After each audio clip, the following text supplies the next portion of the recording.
Hello, good day, students. Welcome to English for You channel. This is the first video. ඉතින් මේ channel එක ගැන කිව්වොත් එක වසරේ ඉඳලා 13 වසර වෙනකම් පාසල් ළමුන්ටයි අනිත් හැමෝටමයි ඉංග්‍රීසි දැනුම වැඩි කරගන්න පාවිච්චි කරන්න පුළුවන්. එතකොට අද වීඩියෝ එකේ පළවෙනි පාඩම විදිහට ගත්තේ ඉංග්‍රීසි හෝඩිය. alphabet. එතකොට මේකේ අකුරු 26ක් තියෙනවා අපිට කතා කරන්න. ඊට අමතරව අපි මේ අකුරු 26 සම්බන්ධව දැනගන්න ඕන මූලික කාරණා කිහිපයක් තියෙනවා.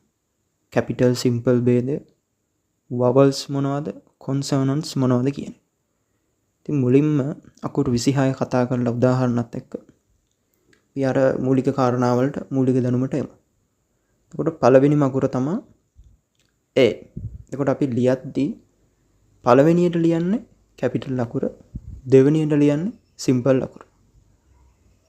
උදාහරණයකුත් එක්ක මම අකුරු 26ම කියාගෙන යනවා.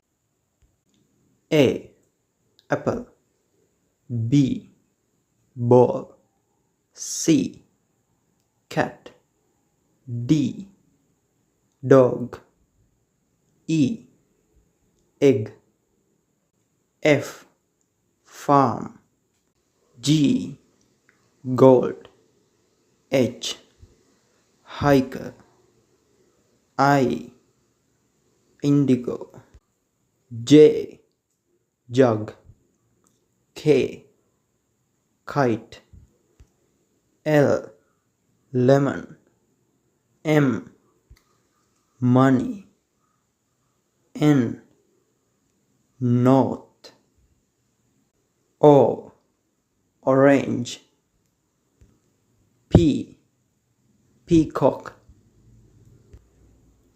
Q queen, R rabbit, S salt, T tree, U umbrella, V van, W well, X X-ray, Y yo-yo, Z එහෙම නැත්නම් Z කියලාත් අපි කියනවා මේ අන්තිම අකුර zebra. ඔය විදිහට තමයි ළමයි අපි අකුරු 26 කතා කරන්නේ. එතකොට අපි මුලින්ම කතා කරමු capital simple ભેදය ගැන. අපි ඕනම වාක්‍යයක් පටන් ගද්දී ඒ වාක්‍යයේ පළවෙනි වචනේ මොකක් වුණත් ඒ වචනේ පළවෙනි අකුර විදිහට අපි පාවිච්චි කරන්නේ කැපිටල් අකුරක්. ඒක තමයි මේ කැපිටල් පාවිච්චි කරනගේ පළවෙනිම නීතිය. උඩ පැරග්‍රාෆ් එකක් වෙන්න පුළුවන්, ඒ කියන්නේ ඡේදයක් වෙන්න පුළුවන්, නැත්නම් වාක්‍යයක් වෙන්න පුළුවන්. ඒකට මේ ඕනම එකක පළවෙනි අකුර කැපිටල්. වචනේ මොකක් වුණත් අදාළ නැහැ. පළවෙනි අකුර අනිවාර්යෙන් කැපිටල්.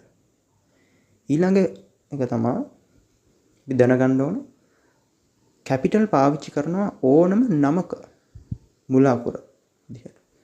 එතකොට නමක හිතන්නකෝ ඕනම ගමක නමක් වෙන්න පුළුවන්, රටක නමක්, පුද්ගලයෙක්ගේ නමක්, ඕනම භාණ්ඩයක වෙන්න පුළුවන්, ඕනම දෙයක නමක් තියෙනවනේ. අන්නේ නමේ මුල අකුර කැපිටල්. හිතන්නකෝ නමක කොටස් තුනක් තියෙනවා. උදාහරණයකට ගන්නම් කමල්, නිමල්, අමරසේන.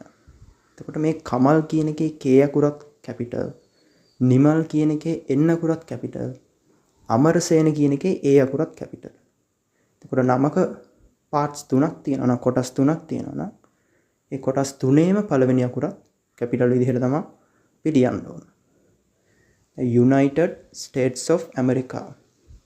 එතකොට අපි මේක කෙටි කරලා පාවිච්චි කරනවා USA කියලා. එතකොට ඒකත් අපි ලියන්නේ කැපිටල් අකුරු තුනක් විදිහට. United Kingdom, UK. මෙන්න මේ අකුරු දෙකම අපි ලියන්නේ කැපිටල් විදිහට. ඒ ඇරුණාම සිම්පල් ගැන කතා කරද්දී අර අපි කැපිටල් ලියනවනේ මුල් අකුර සහ නමේ මුල් අකුරු. ඒ අරින්න අනිත් හැම තැනකදීම පාවිච්චි කරන්නේ සිම්පල් අකුරු. ඔය විදිහට තමයි කැපිටල් සිම්පල් අපි පාවිච්චි කරන්නේ. ඊළඟට අපි හෝඩිය ගැන දැනගන්න ඕන දේ තමයි vowels මොනවද consonants මොනවද කියන්නේ. එතකොට මේ vowels කියන්නේ ඉංග්‍රීසි භාෂාවේ ස්වර අකුරු ටික. සිංහල භාෂාවේ වගේ ලොකු ප්‍රමාණයක් නැහැ ඉංග්‍රීසි භාෂාවේ ස්වර අක්ෂර 5යි තියෙන්නේ.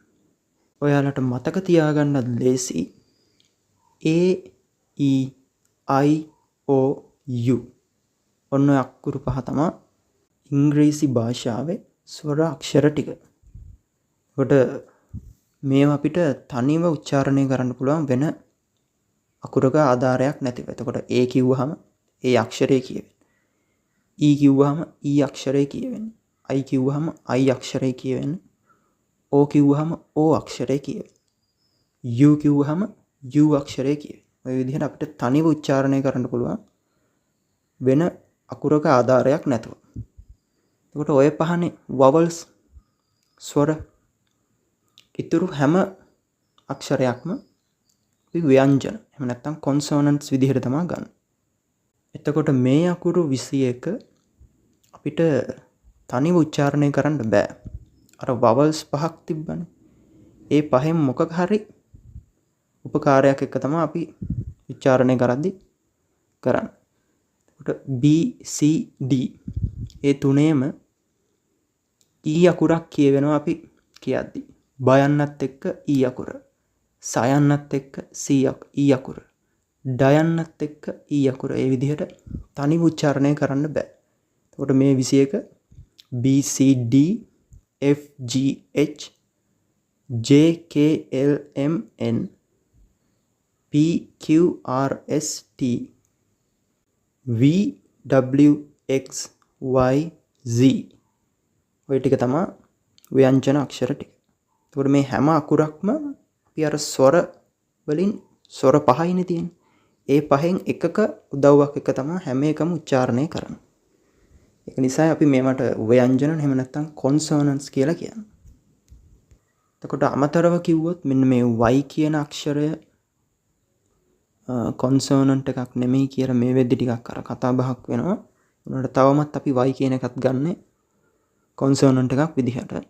ඉතින් ඔය විදිහට ළමයි අද පළවෙනි ලෙසන් එක ඉවර වෙනවා. වීඩියෝ එක හොඳ නම් ලයික් එකක් දාන්න.